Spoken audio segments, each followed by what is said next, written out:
ఏమాత్రం లేని పార్టీ ఇప్పుడు ఇన్నాళ్ళకట, ఇప్పుడు ఇన్ని సంవత్సరాలకు నాన్న చనిపోయింది 2009. నాన్న చనిపోయింది 2009. ఆ తర్వాత ఆ కుటుంబాన్ని వాళ్ళు ఏ రకంగా ఇబ్బందులు పెట్టారు అని మీ అందరికీ కూడా తెలుసు.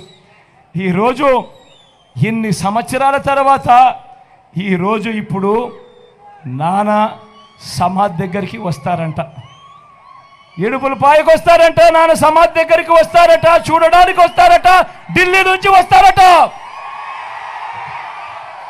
ఇన్ని సంవత్సరాల తర్వాత వస్తారట, ఎన్నికల వేళ వస్తారట, ఎన్నికల కోసం వస్తారట. ఆలోచన చేయమని అడుగుతా ఉన్నా. ఆ పార్టీకి ఆంధ్రప్రదేశ్ ప్రజలు వైఎస్ఆర్ గారి అభిమానులు ఏనాడో సమాధి కట్టారు ఆ పార్టీకి. ఆలోచన చేయమని అడుగుతా ఉన్నా. కాంగ్రెస్కు ఓటు వేస్తే ప్రతి ఓటు కూడా మనంతట మనమే వైఎస్ఆర్ గారి పేరు కనపడకుండా చేసే కుట్రకు మనంతట మనమే భాగస్థులం కామానే ఒక్కసారి ఆలోచన చేయమని మిమ్మల్ని అందరినీ కూడా కోరుతా ఉన్నా. కాంగ్రెస్ పార్టీకి ఓటు వేస్తే మన కళ్ళను మనమే పొడుచుకున్నట్టు కాదా అని అడుగుతా ఉన్నా. కాంగ్రెస్ పార్టీకి ఓటు వేస్తే ఆ ఓటు నేరుగా మన ఓట్లను చీల్చి టీడీపీని గెలిపించడం కాదా, ఎన్డీఏను గెలిపించడం కాదా అని అడుగుతా ఉన్నాడు మీ బిడ్డ. ఈరోజు ఆలోచన చేయమని అడుగుతా ఉన్నా. ప్రతి విషయంలోనూ కూడా ఈరోజు ఎందుకు వీళ్ళు మన రాష్ట్రానికి వచ్చారు, ఎందుకు ఎన్నికల వేళ వీళ్ళు మన రాష్ట్రానికి వచ్చారు అని ప్రతి ఒక్కరూ ఆలోచన చేయమని అడుగుతా ఉన్నా.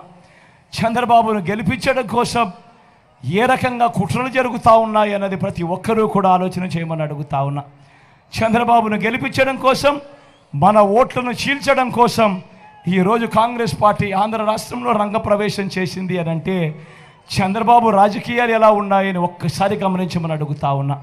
ఇదే చంద్రబాబు మనిషి రేవంత్ రెడ్డి, ఇదే రేవంత్ రెడ్డి కాంగ్రెస్ పార్టీకి సంబంధించిన ముఖ్యమంత్రి తెలంగాణ.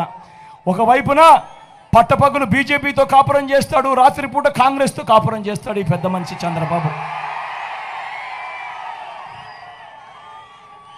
ఆలోచన చేయమని అడుగుతా ఉన్నా. ఈరోజు రాజకీయాలు ఎంతగా దిగజారిపోయాయి అని చెప్పి నాన్నగారు బ్రతికున్నప్పుడు నాన్నగారు ఎవరితో అయితే విభేదించాడో, నాన్నగారు ఎవరితో అయితే యుద్ధం చేశాడో, నాన్నగారే కాదు నాన్నను అభిమానించే ప్రతి గ్రామంలో ఉన్న కార్యకర్త ఎవరితో అయితే యుద్ధం చేశాడో, ఎవరితో అయితే యుద్ధం చేశారో ఇవాళ వైఎస్ఆర్ వారసులను చెప్పుకుంటున్న వాళ్ళు ఇవాళ అదే ఈనాడుతోనూ, అదే ఆంధ్రజ్యోతి రాధాకృష్ణతోనూ, అదే చంద్రబాబుతోనూ ఈరోజు చెత్తా పట్టాలు వేసుకొని ఈరోజు వాళ్ళను గెలిపించడం కోసం మన ఓట్లను విడగొట్టాలని చెప్పి ప్రయత్నం చేస్తూ ఉన్నారంటే ఇంతకన్నా హేయమైన రాజకీయాలు రాష్ట్ర చరిత్రలో ఎప్పుడైనా ఉంటాయా అన్నది ఆలోచన చేయమని అడుగుతా ఉన్నా.